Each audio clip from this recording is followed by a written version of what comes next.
ओम शांति, ओम शांति, ओम शांति, ओम शांति, ओम शांति। ओम शांति। आज 31 मई 2025 मास का लास्ट दिन है। बाप दादा मधुबन, गाते हैं मुरली। बाप दादा मधुबन, कहाँ बैठे हो? मधुबन में बाप दादा के सम्मुख।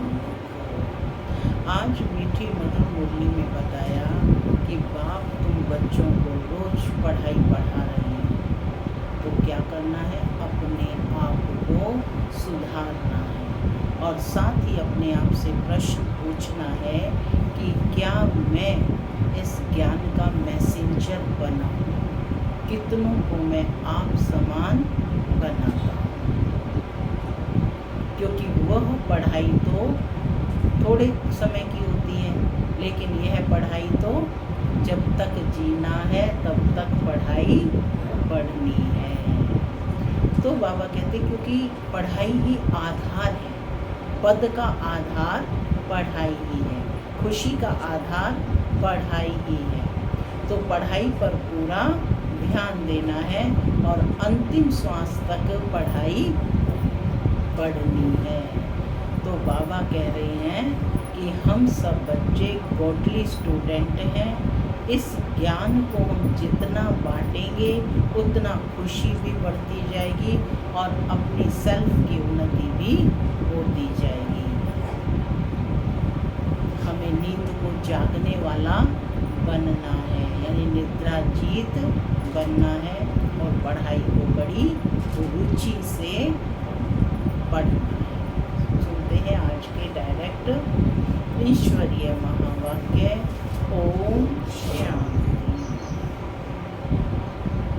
बाबा कहते मीठे बच्चे, जब तक जीना है तब तक पढ़ना और पढ़ाना है। खुशी और पद का आधार है पढ़ाई। आज की मुरली से प्रश्न है, सर्विस की सफलता के लिए मुख्य गुण कौन सा चाहिए? सर्विस की सफलता के लिए मुख्य गुण कौन सा चाहिए? कौन सा गुण होना चाहिए जो सर्विस में सफलता मिले? थोड़ा जोर से बोलो जो सुनाई आए। बाबा की याद में और क्या गुण चाहिए?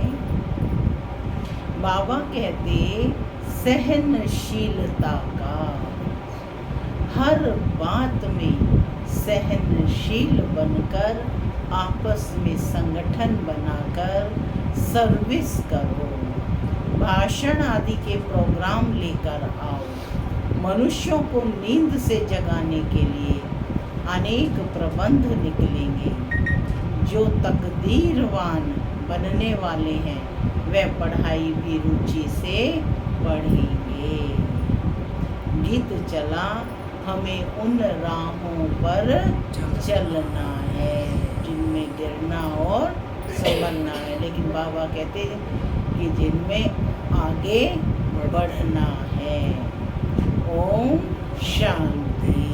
माना मैं शांत स्वरूप आत्मा हूँ, शांति मेरा बाबा कहते मीठे बच्चे अब घर वापस जाना है। ओम शांति। बाबा कहते क्या विचार करके यहाँ मधुबन में तुम बच्चे आते हो? पूछ रहे हैं कि क्या विचार करके तुम बच्चे यहाँ मधुबन में आते हो? क्या पढ़ाई पढ़ने आते हो? किसके पास आते हो? बाप दादा के पास। यह है नई बात। कब ऐसा भी सुना कि बाप दादा के पास पढ़ने जाते हैं? सो भी बाप दादा दोनों इकट्ठे हैं। वंडर है ना, बाप दादा दोनों इकट्ठे हैं। तो तुम वंडरफुल बाप की संतान हो। कौन बैठे हो?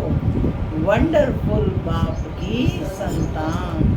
तुम बच्चे भी न रचता न रचना के आदि मध्य अंत को जानते थे। अभी उस रचता और रचना को तुमने नंबरवार पुरुषार्थ अनुसार जाना है। जितना जाना है और जितना जिसको समझाते हो उतनी खुशी और भविष्य का पद होगा। मूल बात है, अभी हम रचता और रचना के आदि मध्य अंत को जानते हैं। सिर्फ हम ब्राह्मण ब्राह्मणियाँ ही जानते हैं। जब तक जीना है अपने को निश्चय करना है कि हम बीके हैं और शिव बाबा से वर्षा ले रहे हैं सारे विश्व का।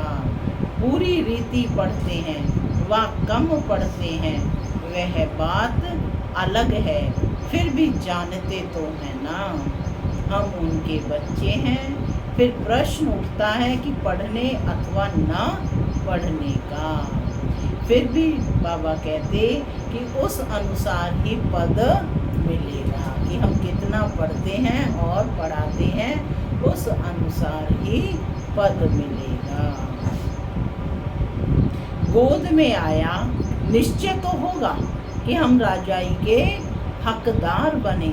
फिर पढ़ाई में भी रात दिन का फर्क पड़ जाता है। कोई तो अच्छी रीति पढ़ते और पढ़ाते हैं और कुछ सूझता ही नहीं, नशा रहता है ना, तो बाबा कहते और कुछ उन्हें सूझता ही नहीं, बस पढ़ना है और पढ़ाना है, ये अंत तक चलना है। स्टूडेंट लाइफ में कोई अंत तक पढ़ाई नहीं चलती। समय होता है तुमको तो जब तक जीना है, पढ़ना और पढ़ाना है। मुश्किल तो नहीं है, पढ़ सकते हैं ना। अपने आप से पूछना है कि कितनों को बाप रचयिता का परिचय देते हैं। ये क्वेश्चन अपने आप से करना है। क्या प्रश्न करना है? कितने को बाप का परिचय देते हैं। मनुष्य तो मनुष्य ही है, देखने में कोई फर्क नहीं पड़ता, शरीर में फर्क नहीं, यह अंदर बुद्धि में पढ़ाई गूंजती रहती है। जितना जो पढ़ेगा उतनी उनको खुशी भी रहेगी। अंदर में ये रहता है कि हम नए विश्व का मालिक बनूंगा। अभी हम स्वर्ग द्वार जाते हैं। अपने दिल से सदैव बाबा कहते पूछते रहो कि हमारे में कितना फर्क है। बाप ने हमको अपना बनाया है। अपनी चेकिंग, सेल्फ चेकिंग करनी है कि पहले हम कैसे थे और बाप के बने तो हमारे अंदर क्या परिवर्तन आया, क्या हमारे विचारों में परिवर्तन आया। कौन हूँ मैं? श्रेष्ठ आत्मा। तो श्रेष्ठ आत्मा के विचार भी कैसे होंगे? क्या मैं इस स्वमान में रहती हूँ? तो बाबा कहते कि बाप ने हमको अपना बनाया है, हम क्या से क्या बनते हैं। पढ़ाई पर ही सारा मदार है। पढ़ाई से मनुष्य कितना ऊंच बनते हैं, वह तो सब अल्पकाल क्षण भंगुर के मर्तबे हैं। उनमें कुछ भी रखा नहीं है, जैसे कि कोई काम के नहीं, लक्षण कुछ भी नहीं थे। अब इस पढ़ाई से कितना ऊंच बनते हैं। सारा अटेंशन पढ़ाई पर देना है। जिसकी तकदीर में है उनकी दिल पढ़ाई में लगती है। औरों को भी पढ़ाई के लिए भिन्न भिन्न रीति से पुरुषार्थ कराते हैं रहते हैं।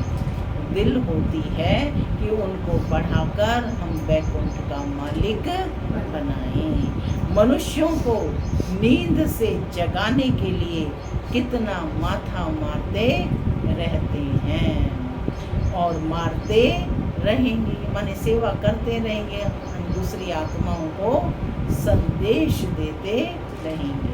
यह प्रदर्शनी आदि तो कुछ नहीं, आगे चलकर और बहुत प्रबंध निकलेंगे समझाने के लिए। आज देख रहे हैं ना प्रोजेक्टर पर किस तरह से सारे विश्व पर जो है विहंग मार्ग की यूट्यूब चैनल से, नेट से, सब जगह पर सर्विस हो रही है। तो बाबा कहते कि आगे चलकर और प्रबंध निकलेंगे समझाने के लिए। अभी बाप पावन बना रहे हैं, तो बाप की शिक्षा पर अटेंशन देना चाहिए। हर बात में सहनशील भी होना चाहिए। आपस में मिलकर संगठन कर भाषण आदि के प्रोग्राम रखने चाहिए। एक अलफ पर भी हम बहुत अच्छा समझा सकते हैं। अलफ माना अल्लाह, परमपिता, परमात्मा। तो परमात्मा पर हम घंटों भाषण दे सकते हैं, समझा सकते हैं ना। कितना सागर है वो। ऊंच ते ऊंच कौन है? भगवान। एक अलफ पर तुम 2 घंटा भाषण कर सकते हो। यह भी तुम जानते हो कि अलफ को याद करने से खुशी रहती है। अगर बच्चों का याद की यात्रा में अटेंशन कम है तो अलफ को याद नहीं करते तो नुकसान ज़रूर होता है। सारा मदार याद पर है। याद करने से एकदम हेवन में चले जाते हैं। याद भूलने से ही गिर पड़ते हैं। इन बातों को और कोई समझ ना सके। शिव बाबा को तो जानते ही नहीं, बल कितना भी कोई भवके से पूजा करते हो, याद करते हो, फिर भी समझते नहीं। तुमको बाप से बहुत बड़ी जागीर मिलती है। क्या जागीर मिली है? खुशी मिली है। और क्या मिली है? विश्व का मालिक बनाते हैं बाबा। भक्ति मार्ग में कृष्ण का दीदार करने के लिए कितना माथा मारते हैं। अच्छा दर्शन हुआ, पूछ रहे हैं बाबा, फिर क्या? दर्शन हुआ तो क्या आप स्वर्ग में पहुंच गए, चले गए? तो बाबा कहते फायदा तो कुछ भी नहीं हुआ। दुनिया देखो किन बातों पर चल रही है। तुम जैसे कि गन्ने का रस सुगर पीते हो, माने सारी मिठास को पी लेते हो, बाकी सब मनुष्य छिलका चूसते हैं। सारा रस तो बच्चे ले लेते हैं। तुम अभी सुगर पीकर पूरा पेट भर आधा कल्प सुख पाते हो, बाकी सब भक्ति मार्ग के छिलके चूसते नीचे उतरते आते हैं। वो भगवान को ढूंढते ही रहते हैं, ढूंढते ढूंढते ही समय चला जाता है। तो बाबा कहते हैं कि वह क्या चूसते हैं? छिलके। अब बाप कितना प्यार से पुरुषार्थ कराते हैं, परंतु तकदीर में नहीं है तो अटेंशन नहीं देते। ना खुद अटेंशन देते हैं, ना औरों को देने देते हैं। क्या कहते हैं? तुम भी क्या करोगे? ना खुद अमृत पीते हैं, ना दूसरों को पीने देते हैं। बहुतों की ऐसी एक्टिविटी चलती है। बाबा तो सब जानते हैं ना। अगर पूरी रीति पढ़ते नहीं हैं, रहम दिल नहीं बनते, किसका कल्याण नहीं करते, तो बाबा पूछ रहे हैं वह क्या पद पाएंगे। पढ़ने और पढ़ाने वाले कितना ऊंच पद पाते हैं। पढ़ते नहीं तो क्या पद होगा? वह भी आगे चल रिजल्ट का पता पड़ जाएगा। रिजल्ट तो सबको मिलेगा ना, पता पड़ेगा। फिर समझेंगे कि बरोबर बाबा हमको कितना वार्निंग देते थे। यहाँ बैठे हो, बुद्धि में रहना चाहिए। हम बेहद के बाप के पास बैठे हैं। किसके पास बैठे हैं? बेहद के बाप के पास। वह हमको ऊपर से आकर इस शरीर द्वारा पढ़ाते हैं, कल्प पहले मुआफिक। अब हम फिर से बाप के सामने बैठे हैं उनके साथ ही हमको चलना है, छोड़कर नहीं जाना है। बाप हमको साथ ले जाएंगे। यह पुरानी दुनिया विनाश हो जाएगी। यह बातें और कोई नहीं जानते। आगे चलकर जानेंगे। बरोबर पुरानी दुनिया खत्म होनी है। मिल तो कुछ भी नहीं सकेगा। यह बातें और कोई नहीं जानते। टू लेट हो जाएंगे। हिसाब किताब छुट्टू कर सबको वापस जाना है। यह भी जो सेंसिबल यानी समझदार बच्चे हैं वही जानते हैं। बच्चे वह जो सर्विस पर उपस्थित हैं। बाबा ने बता दिया है बच्चे कौन हैं, जो सर्विस पर उपस्थित हैं। कहा और बच्चों ने किया। हाँ, माँ बाप को फॉलो करते हैं, जो माँ बाप को फॉलो करते हैं। जैसे बाप रूहानी सेवा करते हैं वैसे तुमको भी करनी है। कई बच्चे हैं जिनको यह धुन लगी रहती है, जिनकी बाबा महिमा करते हैं, उन जैसा बनना है। टीचर मिलती तो सबको है, यहाँ भी सब आते हैं। यहाँ तो सबसे बड़ा टीचर बैठा है। कौन बैठा है यहाँ? बड़ा टीचर। बाप को याद ही नहीं करते तो बाबा पूछ रहे हैं सुधरेंगे कैसे। जितना जितना हम ज्ञान के पॉइंट्स को, बाप को याद करेंगे, स्वमान को याद करेंगे, उससे क्या है, हमारे विचारों में, हमारे संकल्पों में परिवर्तन होगा, ठीक है ना। और हम कैसा रिलैक्स फील करेंगे। तो कहते हैं कि बाप को याद ही नहीं करते तो सुधरेंगे कैसे। नॉलेज तो बहुत सहज है, 84 जन्मों का चक्र है, कितना सहज, परंतु कितना माथा मारना पड़ता है। अभी तक तो हिसाब ही नहीं पता था, बस 84 की सीढ़ी तो बनवाते आ गए थे, है ना। सीढ़ी तो 4 पीढ़ी हुई तो सीढ़ी तो बना रहे थे। तो बाबा कहते हैं कि बाप को और 84 के चक्र को याद करो, बेड़ा पार हो जाएगा। यह मैसेज सबको देना है। अपने दिल से पूछो कहाँ तक मैसेंजर बना हूँ। क्या अभ्यास करेंगे आज? स्वमान, मैं आत्मा मैसेंजर हूँ। बाप का पैगाम देना, यही मेरा कार्य है। तो अपने आप से पूछना है। बाबा ने कहा अपने दिल से पूछना है। कौन से दिल से? बुद्धि रूपी दिल से पूछना है। इस दिल दर्पण में देखना है कि मैं कहाँ तक मैसेंजर बना हूँ। कितना बहुतों को, जितना बहुतों को जगाएंगे, बाबा कहते उतना इनाम मिलेगा।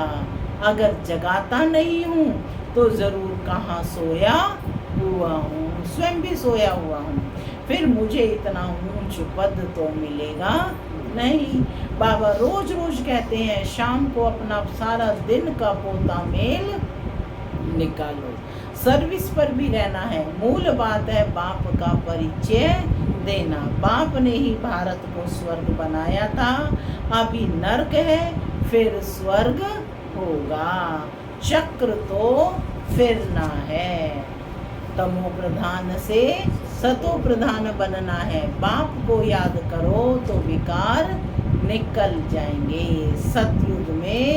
सतयुग में बहुत थोड़े होते हैं, फिर रावण राज्य में कितनी वृद्धि होती है। सतयुग में 9 लाख और फिर धीरे धीरे वृद्धि को पाएंगे। और आज 700 करोड़ से भी ज़्यादा आत्माएं हो गई हैं। तो कहाँ 9 लाख, तभी तो कहा है कितने थे पांडव? 5 और कौरव 100, तो वही हो गया ना 9 लाख और 700 करोड़। तो बाबा कहते हैं सतयुग में 9 लाख और फिर धीरे धीरे वृद्धि को पाएंगे। जो पहले पावन थे वही फिर पतित बनते हैं। सतयुग में देवताओं का पवित्र प्रवृत्ति मार्ग था। वही फिर अपवित्र प्रवृत्ति वाले बन पड़े हैं। ड्रामा अनुसार बाबा कहते यह चक्र फिरना ही है। अब फिर तुम पवित्र प्रवृत्ति मार्ग के बन रहे हो। कैसी प्रवृत्ति बन रही है? पवित्र। बाप ही आकर पवित्र बनाते हैं। कहते हैं मुझे याद करो तो विकर्म विनाश होंगे। तुम आधा कल्प पवित्र थे, फिर रावण राज्य में तुम पतित बने हो। यह भी तुम अभी समझते हो। हम भी बिल्कुल वर्थ नॉट ए पेनी थे, माने कोड़ी तुल्य थे, कोई गुण नहीं थे। वर्थ नॉट ए पेनी थे। अभी कितनी नॉलेज मिली है, कितनी नॉलेज मिली है, जिससे हम क्या से क्या बनते हैं। बाकी जो भी इतने धर्म हैं ये सब खत्म हो जाने हैं। सब मरेंगे ऐसे जैसे जानवर मरते हैं। जैसे बर्फ पड़ती है तो कितने जानवर पक्षी आदि मर जाते हैं। नेचुरल कैलेमिटीज भी आएंगी, यह सब खत्म हो जाएगा। यह सब मरे पड़े हैं। सब कुछ ड्रामा में नूंद है। तो कहा कि यह सब मरे पड़े हैं। जब अर्जुन का मोह जागा तो उससे क्या कहा? जब ब्रह्मांड के दर्शन उन्होंने दिखाए कि तू इन्हें मार या मत मार, ये सब काल के ग्रास बनने ही हैं। तो बाबा कहते कि ये सब मरे पड़े, इन आँखों से जो तुम देखते हो वह फिर नहीं होगा। नई दुनिया में बिल्कुल ही थोड़े रहेंगे। यह ज्ञान तुम्हारी बुद्धि में है। ज्ञान सागर बाप ही तुमको ज्ञान का वर्षा दे रही हैं।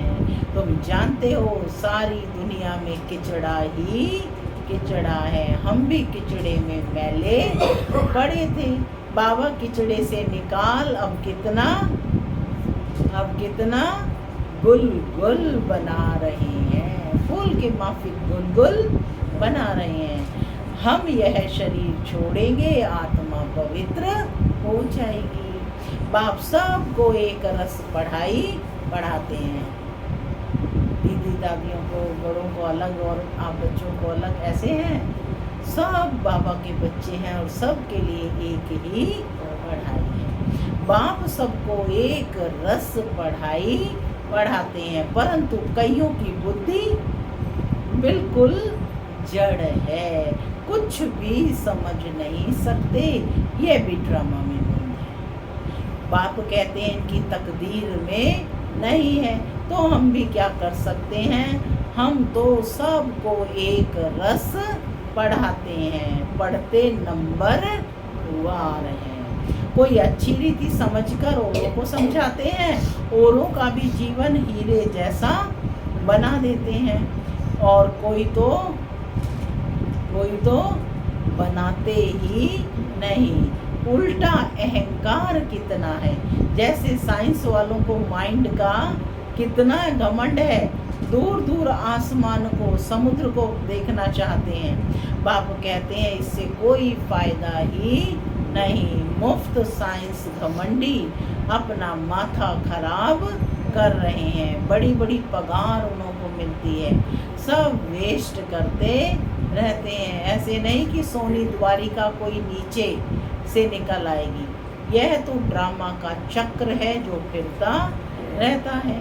फिर हम समय पर अपने महल जाकर बनाएंगे नई दुनिया में। कोई आश्चर्य खाते हैं ना, कई लोगों को आश्चर्य होता है क्या ऐसे ही मकान फिर बनेंगे? जरूर बाप दिखाते हैं, तो फिर ऐसे सोने के महल बनाएंगे। वहाँ तो सोना बहुत रहता है। अभी तक भी कोई तरफ सोने की पहाड़ियाँ बहुत हैं, परंतु सोना निकाल नहीं सकते हैं। नई दुनिया में तो सोने की अथाह खानियाँ थी, वह खत्म हो गई। अभी हीरे का दाम भी देखो कितना है। आज इतना दाम, कल पत्थरों में सल हो जाएगा। बाप तुम बच्चों को बड़ी वंडरफुल बातें सुनाते हैं और साक्षात्कार भी कराते हैं। तुम बच्चों को अब बुद्धि में यही रहना चाहिए कि हम आत्माओं को अपना घर छोड़े 5000 वर्ष हुए हैं, जिसको मुक्ति धाम कहते हैं। भक्ति मार्ग में मुक्ति के लिए कितना माथा मारते हैं, परंतु अभी तुम समझते हो सिवाय बाप के और कोई मुक्ति नहीं दे सकते, साथ ले नहीं जा सकते। अभी तुम बच्चों को बुद्धि में नई दुनिया है, जानते हो कि यह चक्र फिरना है, तुमको और कोई बातों में नहीं जाना है, सिर्फ बाप को याद करना है। सबको यही कहते रहो, बाप को याद करो तो विकर्म विनाश होंगे। बाप ने तुमको स्वर्ग का मालिक बनाया था ना, तुम मेरी शिव जयंती भी मनाते हो। कितना वर्ष हुआ मुझे गए 5000 वर्ष की बात है। तुम स्वर्गवासी बने थे, फिर 84 का चक्र लगाया है, यह भी ड्रामा बना हुआ है। तुमको यह सृष्टि चक्र में आकर समझाता हूँ। अभी तुमको बाप की स्मृति आई है बहुत अच्छी तरह से। हम सबसे ऊंच पाठधारी हैं। कौन बैठे हो? ऊंच पाठधारी। हमारा पाठ बाबा के साथ है। वंडर है ना, ये हमारा पाठ बाबा के साथ है। हम बाबा की श्रीमत पर, बाबा की याद में रहकर और उनको भी आप समान बनाते हैं। जो कल्प पहले थे वही बनेंगे, साक्षी होकर देखते रहेंगे और पुरुषार्थ भी कराते रहेंगे। सदा उमंग में रहने के लिए रोज एकांत में बैठकर अपने साथ बातें करो। बाकी थोड़ा समय इस अशांत दुनिया में है, फिर तो अशांति का नाम नहीं रहेगा। कोई मुख से कह ना सके कि मन की शांति कैसे मिले। शांति के लिए तो जाते हैं, परंतु शांति का सागर तो एक बाप ही है, दूसरे कोई के पास यह वस्तु है नहीं। वैसे तुम बच्चों की बुद्धि में गूंजना चाहिए, रचता और रचना को जानना, यह है ज्ञान। ज्ञान क्या है? रचता और रचना को जानना। वह शांति के लिए और वह सुख के लिए। सुख होता है धन से, धन नहीं तो मनुष्य काम का नहीं। तो सतयुग में क्या है? संपन्नता है, भरपूरता है, कोई खाली आत्मा नहीं होगी, हर चीज से भरपूर। किसी को किसी से कुछ मांगना नहीं पड़ेगा। धन के लिए मनुष्य कितना पाप करते हैं। बाप ने अथाह धन दिया है, स्वर्ग सोने का और नरक पत्थरों का है। अच्छा, मीठे मीठे सिक्के लदे बच्चों प्रति माता पिता बाप दादा का याद प्यार और गुड मॉर्निंग। रूहानी बाप की रूहानी बच्चों को नमस्ते। हम रूहानी बच्चों की रूहानी माता पिता का बाप दादा को याद प्यार गुड मॉर्निंग और नमस्ते नमस्ते। सदा रहो हंसते बनो। धारणा के लिए मुख्य सार। पहला, समय निकाल एकांत में अपने आप से बातें कर अपने को उमंग उत्साह में लाना है। आप समान बनाने की सेवा के साथ साथ साक्षी होकर हर एक के पार्ट को देखने का अभ्यास करना है। दूसरा है, बाप को याद कर अपने आप को सुधारना है। अपनी दिल से पूछना है कि मैं मैसेंजर बना हूँ, कितनों को आप समान बनाता हूँ। आज का वरदान है, श्रेष्ठ पुरुषार्थ द्वारा फाइनल रिजल्ट में फर्स्ट नंबर लेने वाले उड़ता पंछी भव। फाइनल रिजल्ट में फर्स्ट नंबर लेने के लिए पहला, दिल के अविनाशी वैराग्य द्वारा बीती हुई बातों को संस्कार रूपी बीज को जला दो। दूसरा, अमृत वेले से रात तक ईश्वरीय नियमों और मर्यादाओं का सदा पालन करने का व्रत लो। तीसरा, मनसा द्वारा, वाणी द्वारा या संबंध संपर्क द्वारा निरंतर महादानी बन, पुण्य आत्मा बन, दान पुण्य करते रहो। जब ऐसा श्रेष्ठ हाई जंप देने वाला पुरुषार्थ हो तब उड़ता पंछी बन फाइनल रिजल्ट में नंबर 1 बन सकेंगे। स्लोगन है, वृत्ति द्वारा वायुमंडल को पावरफुल बनाना, यही लास्ट का पुरुषार्थ व सर्विस है। अव्यक्त इशारे रूहानी रॉयल्टी और प्योरिटी की पर्सनैलिटी को धारण करो। विशेष आत्माओं व महान आत्माओं को देश की व विश्व की पर्सनैलिटीज कहते हैं। पवित्रता की पर्सनैलिटी अर्थात हर कर्म में महानता और विशेषता। रूहानी पर्सनैलिटी वाली आत्माएं अपनी एनर्जी, अपना समय, संकल्प वेस्ट नहीं गंवाते, सफल करते हैं। ऐसी पर्सनैलिटी वाले कभी भी छोटी छोटी बातों में अपने मन बुद्धि को बिजी नहीं रखते हैं। ओम शांति।